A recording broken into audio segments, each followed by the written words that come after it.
Michael Schofield receives a mysterious, full-body tattoo, then clears his apartment of documents related to Fox River inmates, and discards a hard drive into the river. The following day, he robs a bank and calmly surrenders when authorities arrive. In court, he chooses not to contest the charges, despite his lawyer Veronica Donovan's Robin Tunney defense, and is sentenced to 5 years in Fox River, the exact prison he had in mind. Upon arrival, he encounters Captain Brad Bellick, Wade Williams, whose smug attitude is evident. Michael is assigned a cell with Fernando Sucre, Amaury Nolasco, who says prison life is simple. Do your time. Sucre gives him a tour of the yard describing the racial and gang divisions and points out Lincoln Burrows, nicknamed Link the Sink, who was convicted of killing the vice president's brother, Terrence Stedman. To reach Lincoln, Michael must join Prison Industries, PI, run by mobster John Abruzzi, Peter Stormare. Initially turned down, Michael subtly references Fibonacci, the snitch responsible for Abruzzi's imprisonment, by leaving an origami crane. This earns him a spot. He also meets Dr. Sarah Tancredi, Sarah Wayne-Callies, in the infirmary, charming her during insulin shots for his supposed type 1 diabetes. During another visit, Sarah grows suspicious after noting low glucose levels and wants to test him. To maintain his ruse, Michael obtains Pugnac, an insulin blocker, from inmate dealer C-Note, Rockman Dunbar. Meanwhile, Sucre proposes to Maricruz Delgado, Camille Guadi, during a conjugal visit, and she accepts. Lincoln's son, LJ, Marshall Allman, is arrested for marijuana possession. Veronica visits Michael, who urges her to look into Lincoln's case.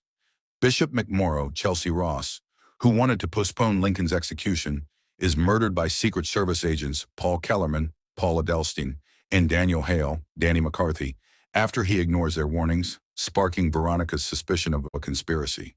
Warden Henry Pope, Stacy Keach, asks Michael to help construct a model Taj Mahal for his anniversary, and Michael agrees.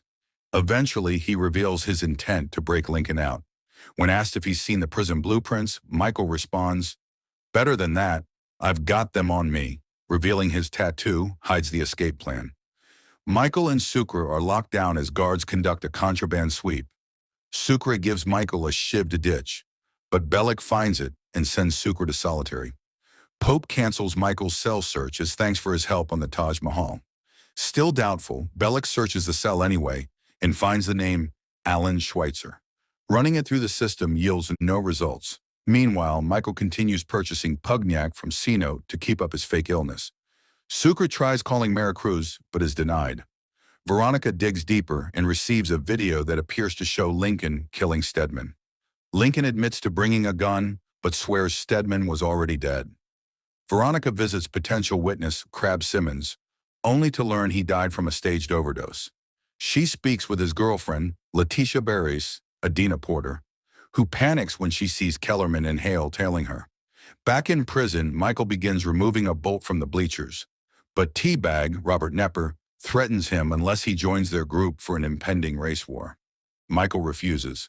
After retrieving the bolt later, Teabag steals it. Michael feigns allegiance to recover it. C-Note sees Michael in Teabag's cell and grows wary. A race riot erupts in the yard. Michael gets the bolt back, but is caught in a brawl.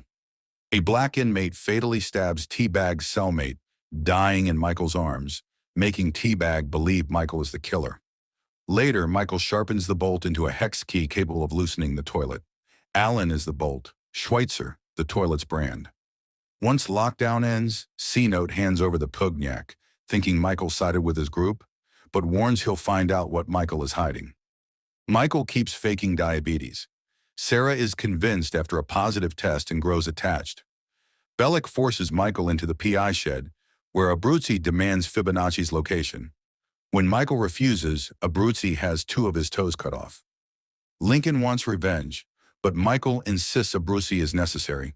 Sucre is released and tested by Michael for loyalty before being told the escape plan. Sucre passes but opts for a different cell, hoping for early parole.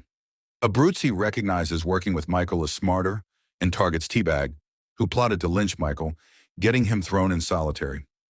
Michael shares the plan and Abruzzi agrees to help. Meanwhile, LJ visits Lincoln in prison and they begin reconnecting. Letitia agrees to testify, but Kellerman and Hale kill her before she can sign anything. A shaken Veronica breaks off her engagement with Sebastian. Bellick places a new cellmate with Michael, Charles Potoshik, a deeply disturbed inmate, upsetting Michael's escape timeline. Michael is now 3 days behind and stuck with Haywire, Silas Weir Mitchell, who avoids sleep with pills. Haywire notices Michael's tattoos and starts deciphering the hidden maze. Outside the walls, Veronica partners with Nick Severin, Frank Grillo, from Project Justice to dig into Lincoln's case. Lincoln claims he's been framed.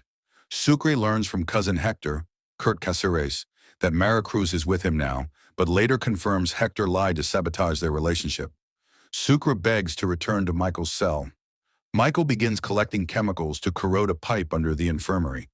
Back in the cell, he discovers Haywire has recreated the tattoo's design. To get rid of him, Michael injures himself, triggering Haywire's removal. Sucre is reassigned as his cellmate and rejoins the escape plan. Meanwhile, Kellerman becomes wary and arranges for Michael's transfer the next day, believing he may be plotting something. Michael gathers the escape crew, Sucre, C-Note, Abruzzi, and Westmoreland, and tells them they must act immediately before he's moved.